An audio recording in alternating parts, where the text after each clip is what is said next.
Kwa kazi hii muhimu mlioianzisha, mmeonyesha kutekeleza mafunzo ya maisha na matendo ya miujiza ya Yesu Kristo.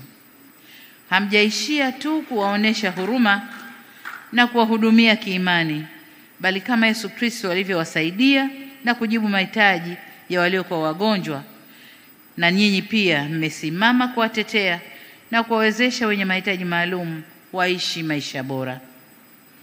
Mmetukumbusha kuwa kuwalisha wenye njaa, kunywesha wenye kiu na kuwakarimu wageni, kuvika wasio na nguo na kutembelea wagonjwa ni jukumu letu sote.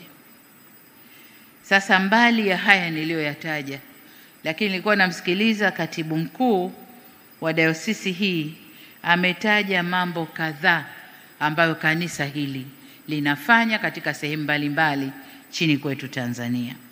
Sasa ndugu zangu, huu ndio utumishi wa dini. Huu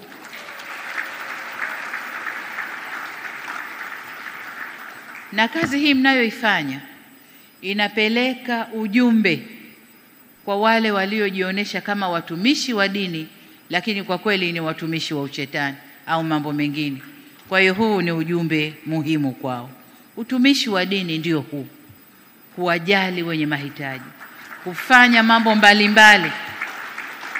mbalimbali yanayowagusa jamii, kuisaidia jamii na kujenga jamii iliyo bora yenye maadili na elimu. Huu ndio utumishi wa dini.